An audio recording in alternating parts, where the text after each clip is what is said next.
Bismillahirrahmanirrahim. Assalamualaikum warahmatullahi wabarakatuh. Waalaikumsalam warahmatullahi Alhamdulillah wa kafa salatu wassalamu ala nabiyil mustafa wa ala alihi wa sahbihi ahli sidqi wal wafa ba'du. Kemuliaan Siti Allah dan pengurus yang Allah muliakan dan masuk yang Allah cintai. Mohon izin pada kesempatan kali ini menyampaikan topik tausiah indahnya keberagamaan generasi salaf atau generasi dahulu.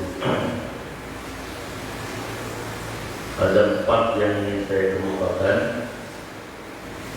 dan tentu saja ini akan menjadi tiba pelajaran buat kita generasi khalaf, generasi salaf. Yang pertama, tiba-tiba Sayyidina Umar pada saat menjadi khalifah kedatangan 3 pemuda. Salah satu pemudanya itu diapit oleh 2 pemuda, dan ternyata namanya Azhar. Kata 2 pemuda kepada Sayyidina Umar, baik Tuan Khalifah, tolong si Azhar ini dikisos. Kata Sayyidina Umar, perkaranya apa dulu?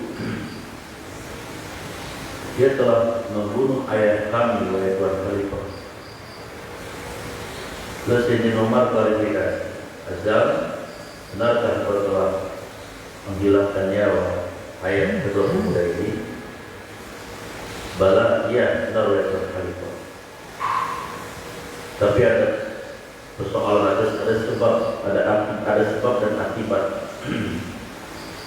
Kalau begitu apa faktor yang membuat engkau mengeksekusi pembunuhan terhadap ayah kedua pemuda ini? Kata Azhar, saat saya tertidur, onta saya lepas.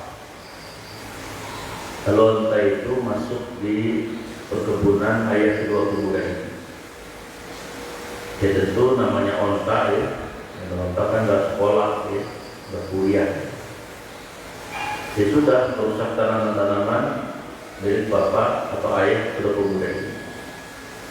Lalu entah karena saking jengkelnya, sewotnya, mungkin lagi kolesterolnya naik atau bagaimana, nah, ternyata onta saya dibunuh buat Tuan Khalifah. Melihat fakta ini, saya juga kan masih muda, darah saya darah muda. Mestinya kan tidak sampai harus dibunuh onta saya. Kenapa sampai dibunuh seperti itu? Saking marahnya saya juga lupa, hilang. Saya memukul ayah dua pemuda ini. Ternyata Allah takdirkan dia meninggal. Muda tua.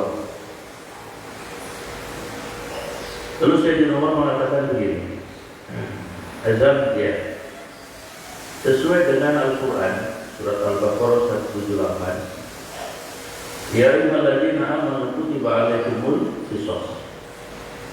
Hai orang-orang yang beriman, diwajibkan atas kalian melaksanakan qisas. Al-hurru bil hurri, menghilangkan nyawa orang merdeka, maka balasannya juga harus menghilangkan nyawa orang merdeka. Wal abdu bil abdi, menghilangkan nyawa hamba sahaya, balasannya menghilangkan nyawa hamba sahaya. Wal unsa bil unsa, menghilangkan nyawa wanita, maka balasannya menghilangkan nyawa wanita. Kata Azhar, siap, saya siap dengan hukuman Allah ini. Bagaimana mungkin saya tidak siap? Ini Allah yang menetapkan. Lalu Azhar bilang, tapi saya ada urusan dengan kaum saya. Beri saya waktu 3 hari. Nah, saya akan datang untuk melaksanakan hubungan kisos ini. Tentu saja secara psikologi, gestur tubuh dua pemuda ini nampak tidak ittifaq, tidak setuju. Tapi tiba-tiba ada seorang sahabat yang bernama Salman Al-Farisi,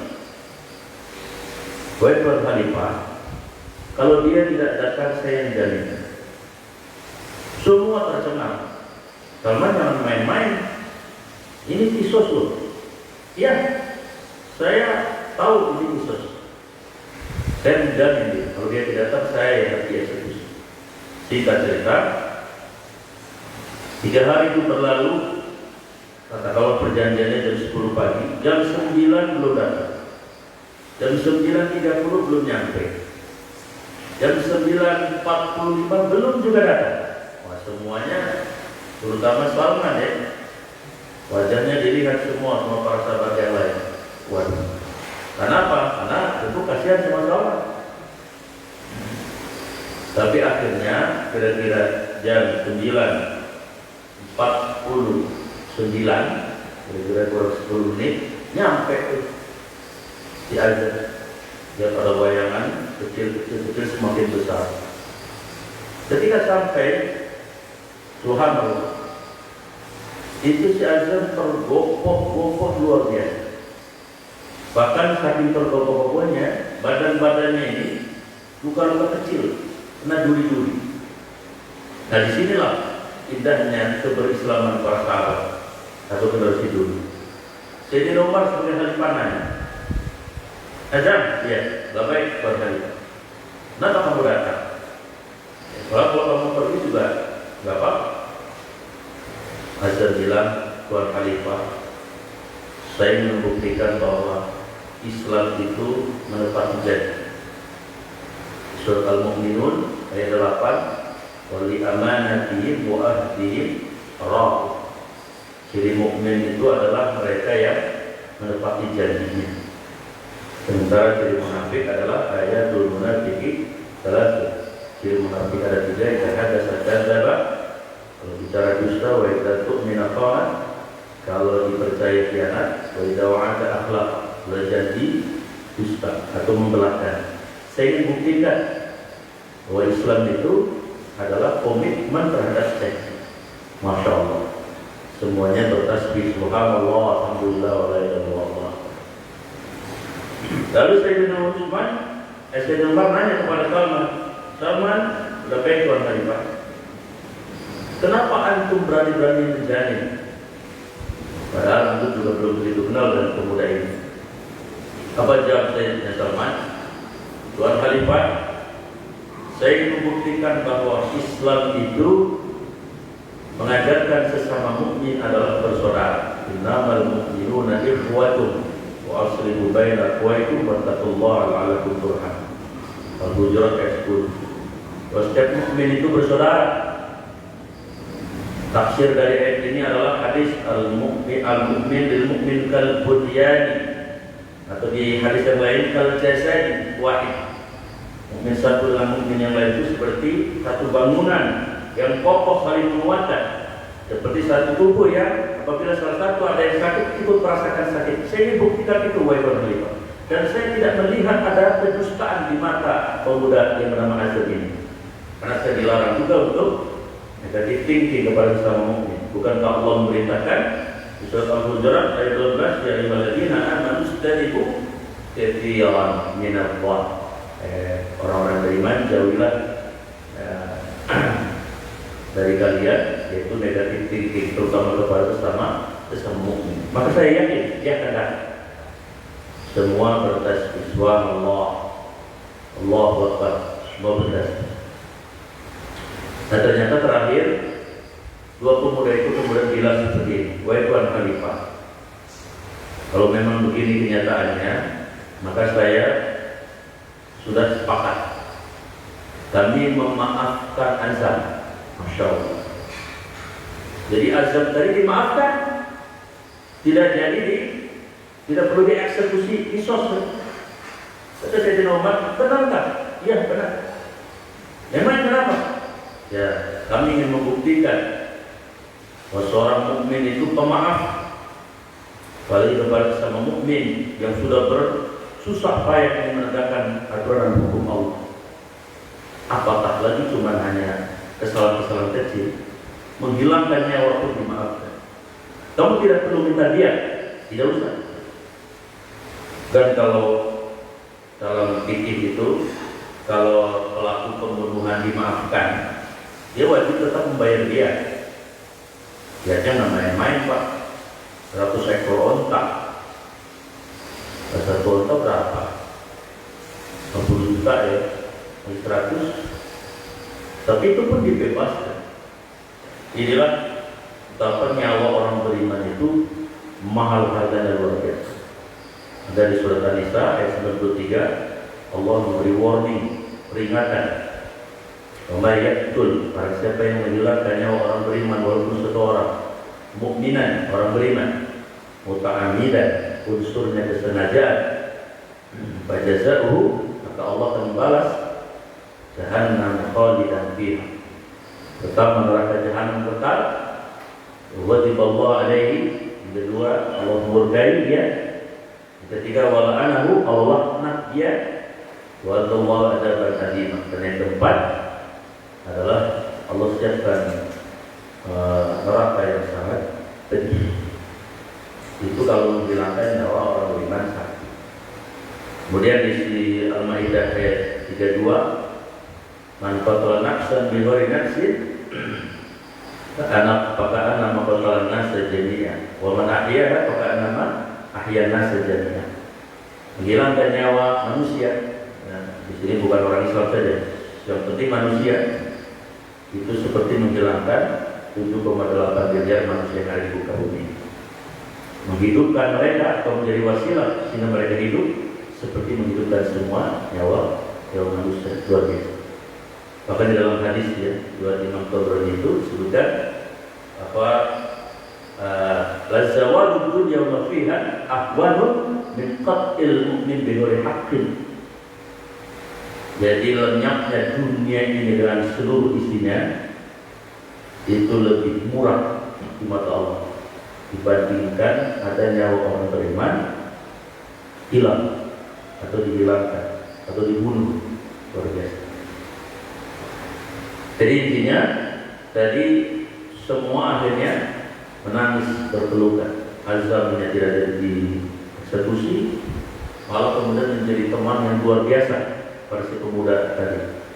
Salman juga alhamdulillah menjamin tidak dieksekusi. Kemudian Sayyidina Umar juga sebagai khalifah tidak perlu repot-repot menyiapkan eksekusi. Inilah indahnya keberagamaan generasi dulu. Kemudian yang kedua, ketika perang Tabuk tahun 9 Hijriah, oleh para ahli sejarah disebut dengan perang yang sulit, Al-Ghazwatul Usra. Ada 3 kesulitan di perang Tabuk itu. 1, temperatur cuaca di atas 40 derajat. Betapa panas dan luar biasa. 2, jarak dari Madinah ke utara, tempat yang disepakati untuk perang Tabuk, itu kalau diukur kira-kira 682 km. 682 km dari sini ke mana? Ini ke Julpang, paling ke Magiro. Kemudian yang ketiga kesulitannya, musuhnya ini, kan orang Romawi musuhnya 3 kali lipat dengan senjata yang luar biasa, 100 ribuan. Sementara Nabi dan sahabat kira-kira 30 ribuan. Melihat kesulitan yang luar biasa ini, maka Rasulullah khutbah. Inti khutbahnya, ayyuhal mu'minun, orang yang beriman, sahabat-sahabatku, siapa yang mempersiapkan perang ini, lahu al-jannah, aku jaminkan baginya surga. Ketika melihat, mendengar pernyataan baginya adalah surga dan disebut ayyuhal mu'minun, wah, para sahabat itu kalau sudah imannya dipantik itu luar biasa. Yang berat akan menjadi mudah, yang jauh bisa menjadi dekat, yang sulit bisa jadi tidak terlalu sulit. Apapun akan dikerjakan. Maka tampillah Sayyidina Abu Bakar. Ya Rasulullah, kata Sayyidina Abu Bakar, aku infakkan di jalan Allah seluruh harta saya. Seluruh harta saya. Tapi sepatahnya Abu Bakar, ya, lanjut tinggalin nama keluarganya bagaimana? Aku tinggalkan Allah dan Rasulnya ya Rasulullah. Masya Allah. Tapi pengertiannya begini, Sayyidina Abu Bakar kalau konteks sekarang misalnya punya rekening, isinya rekening itu 1 miliar, ukur rekeningnya dikasih ke Nabi, ukur rekeningnya. Tapi beliau asetnya masih ada, gitu.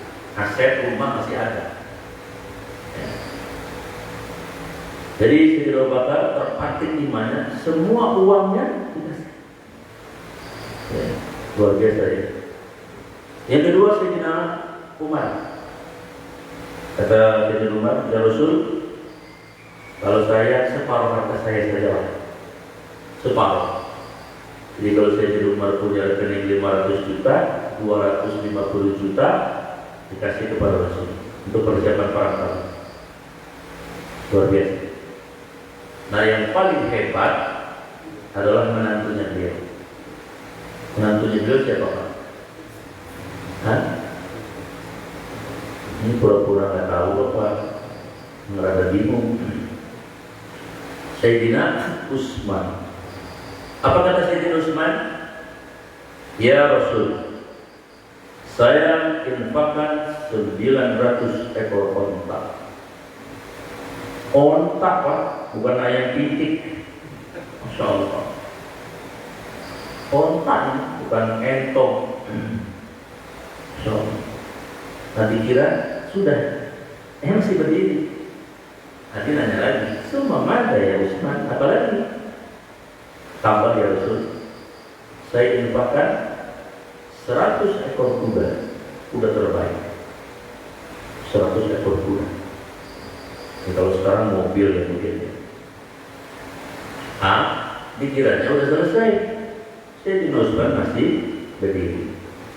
Lalu kemudian ditanya lagi, semua ada ya Utsman, apalagi Utsman? Tambah ya Rasul, saya menjamin logistik makan dan minum 10.000 tentara. 10.000 Pak. Ya. Kalau konversi makannya orang Jepang itu ya sehari 100.000. Jadi 100.000 kali 10.000.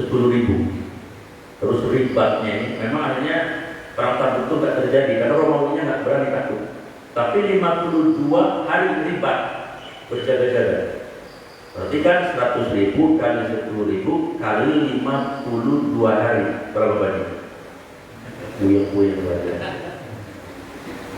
Dahsyat luar biasa. Pikiran udah, masih berdiri aja. Kata Nabi, man, yang namanya mantunya. Lah, apa yang dia masih berdiri baik? Apalagi? Tambah ya Rasul, saya infak 100 dinar emas. Emas Pak, 1 dinar itu kira-kira 4 gram 25 miligram. 1 gram berapa tadi? Yang cakep, dengan yang luak. 1 juta deh ya. 1 juta kali 4,25 kali 1.000 berapa itu Pak? Udah jangan hitung kan? Kapiran ya, kebanyakan. Lalu Utsman. Nah kemudian bangunlah orang kaya di zaman Nabi, Sayyidina Abdurrahman bin Auf. Dia bangun. Lalu dia bilang begini, ya Rasul, kalau saya infakkan 200 ukiah emas saja. Itu kalau dikonversi sekarang kira-kira harganya Pak 50 miliaran. Itu duit Pak. Kalau rengginang, kalau ini Eldoret segitu rengginang. Jadi ini praktek keberagamaan dengan Islam yang luar biasa. Yang kedua, dua lagi. Yang ketiga,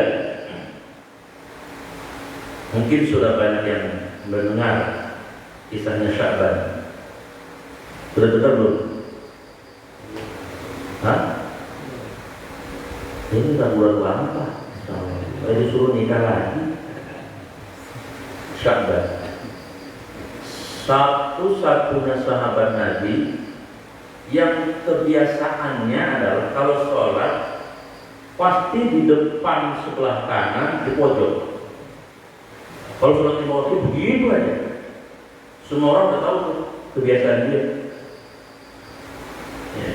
Di shop yang depan paling belakang. Nah, suatu subuh sahabat nggak ada. Kan Nabi kalau sholat kadang-kadang juga melihat ke belakang. Loh, sahabat kemana ini? Ya, karena mau sholat, Nabi sholat dulu.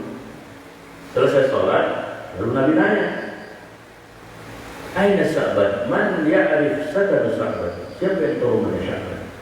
Agak sehari-hari ini tumben ini dia kagak sholat di depan, gak jamaah. Ya, jadi dia sekali gak jamaah ditumbenin Nabi. Orang lupa kalau tumben lu sholat. Kagak sholat jamaah ditumbenin, luar biasa.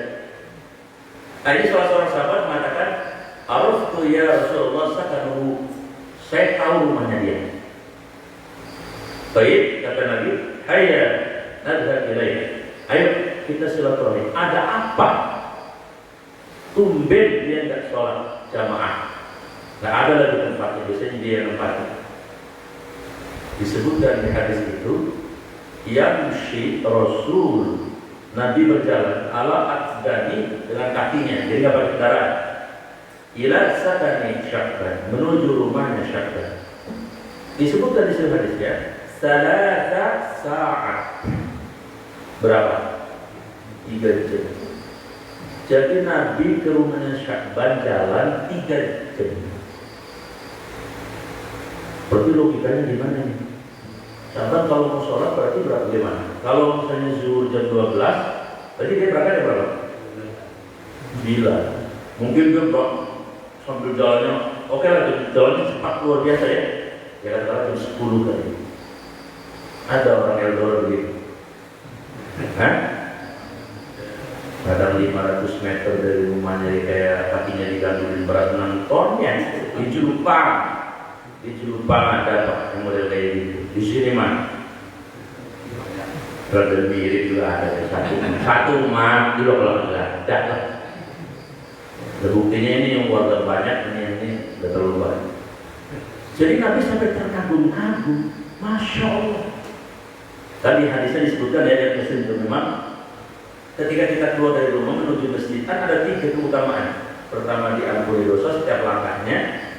Yang kedua, ditinggikan derajatnya. Kemudian diberikan pahala setiap langkahnya. Mungkin sahabat ngambil hadis itu, maka dijabani sama dia. Ya berarti Bapak kalau pengen kayak Sya'ban, Pak, kalau mau sholat subuh di sini, ke Julupang dulu jalan.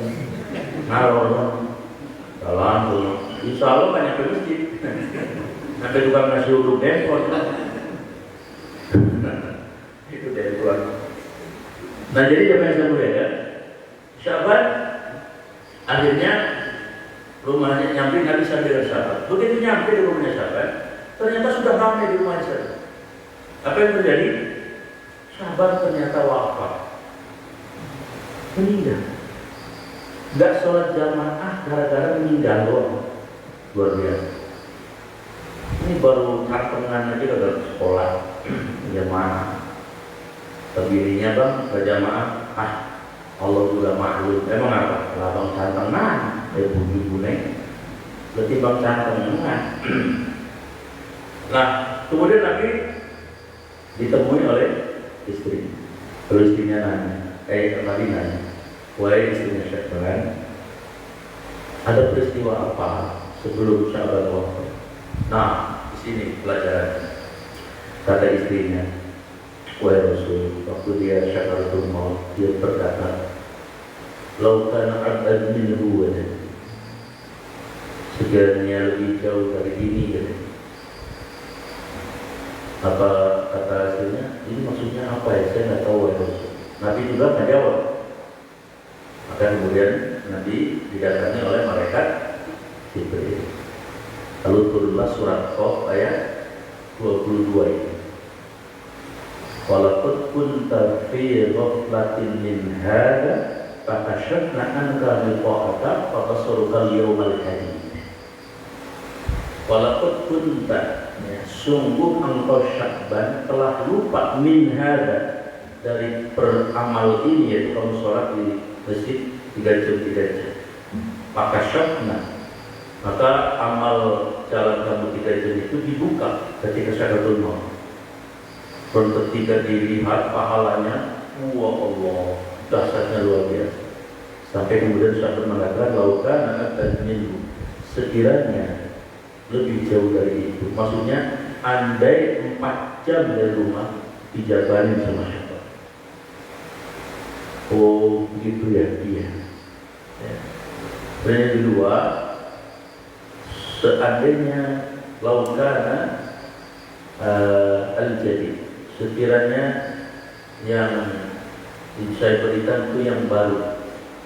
Itu ternyata maksudnya, jadi Sya'ban pernah meminjam mantel kepada seorang yang mau ke masjid, tapi sangat ringkih, tubuhnya kedinginan menggigil.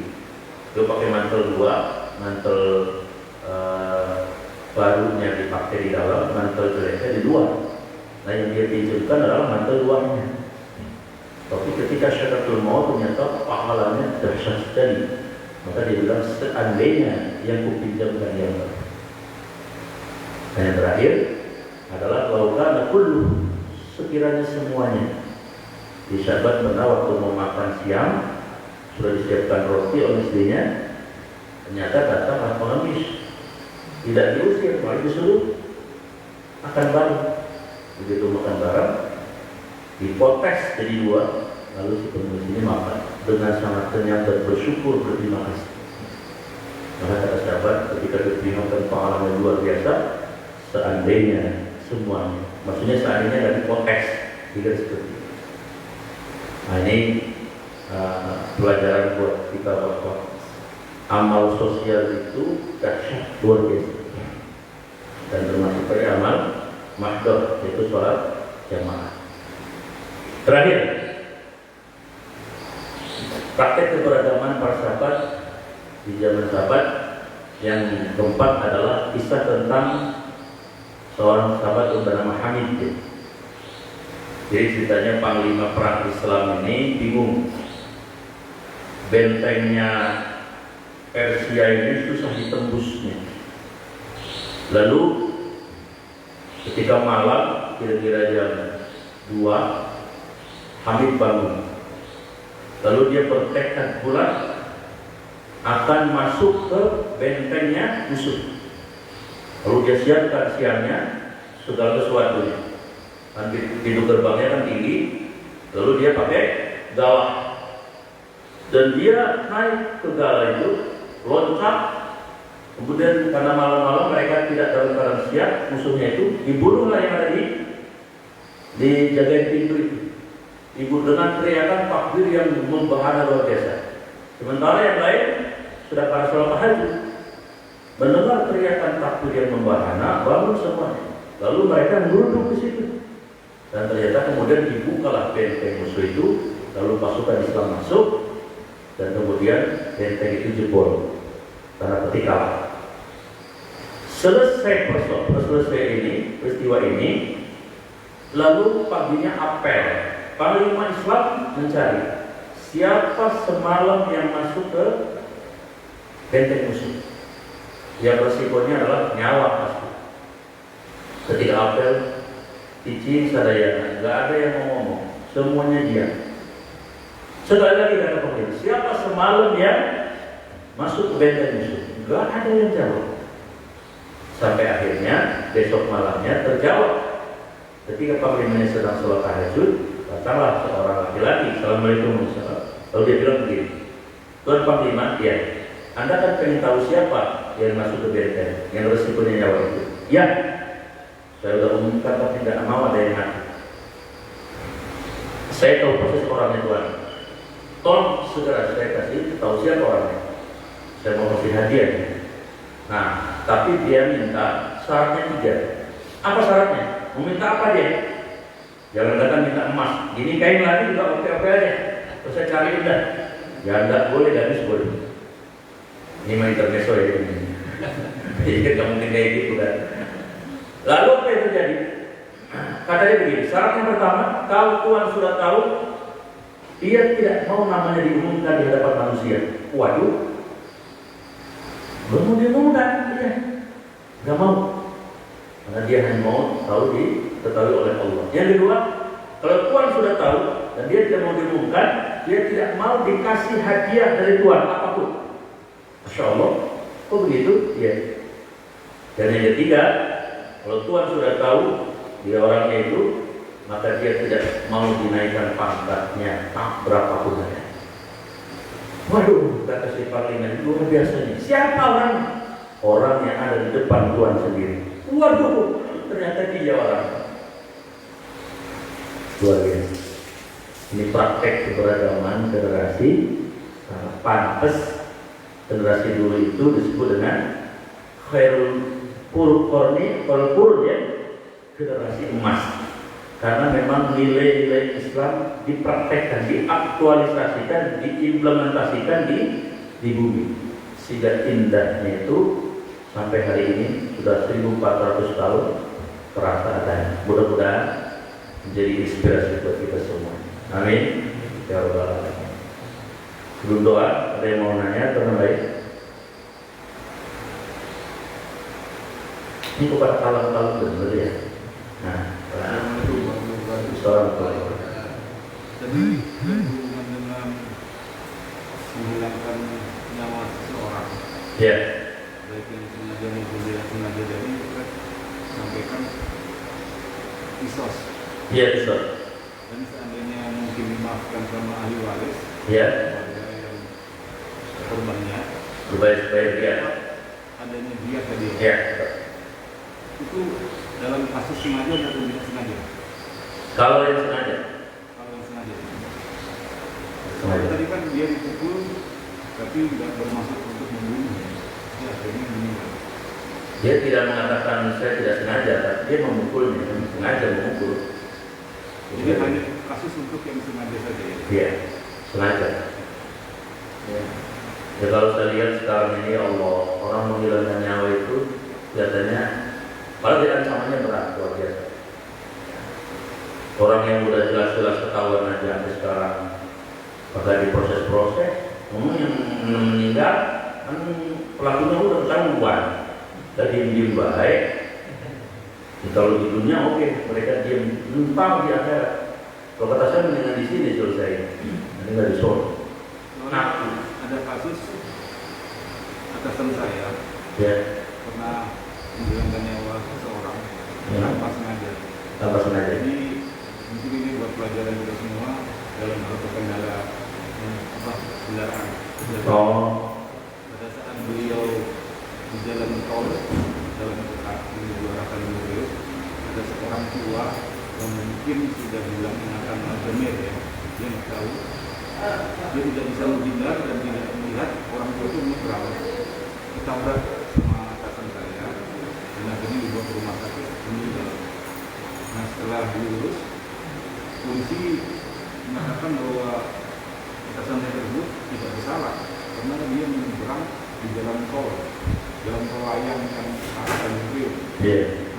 Tapi karena menerapkan tadi yang kita sampaikan, dia membayar diet kepada keluarganya walaupun dia bebas, itu dibayar uang sejumlah lebih dari kalau salah 60 juta tanpa diminta oleh ahli waris atau keluarga. Iya, itu bagus karena dia tidak sengaja, maka dietnya itu diputuskan oleh ulil amri.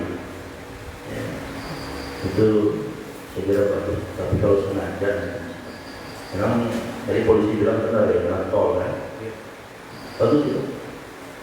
Kalau dulu si anaknya Madani itu kan pernah menjelaskan nabrak anak itu. Kalau nggak salah dia tuh dikasih warung lah, keluarganya dikasih bikin warung. Nggak tahu itu inspirasi dari mana. Kegiatannya dibikin warung, lontong. Baik, ada lagi? Pas. Mari kita tutup dengan doa. Bismillahirrahmanirrahim. Alhamdulillahirabbil alamin. Allahumma shalli ala sayyidina Muhammad wa ala alihi wasallam. Allahumma ighfir lana bil iman, ya Allah, akhir hidup kami dengan iman. واختم لنا بالإسلام آخر hidup kami ya Allah dengan ketundukan. Wakhtim lana bil ihsan akhir hidup kami ya Allah dengan perbuatan ihsan. Wakhtim lana bil taqwa akhir hidup kami ya Allah dengan ketakwaan. Wakhtim lana bil taubah akhir hidup kami ya Allah dengan taubat nasuh. Wakhtim lana bil husnul khatim akhir hidup kami ya Allah dengan husnul khatim. Rabbana taqabbal minna innaka antas samiul alim wa tub alaina innaka antat tawwabur rahim. Rabbana atina fid dunya hasanah wa fil akhirati hasanah wa qina adzabannar. Wassallallahu ala sayyidina Muhammadin wa ala alihi wa sahbihi ajma'in. Subhana rabbika rabbil izzati amma yasifun. Wassalamu ala mursalin walhamdulillahi rabbil alamin. Subhanallah wa bihamdihi asyhadu an la ilaha illa anta astaghfiruka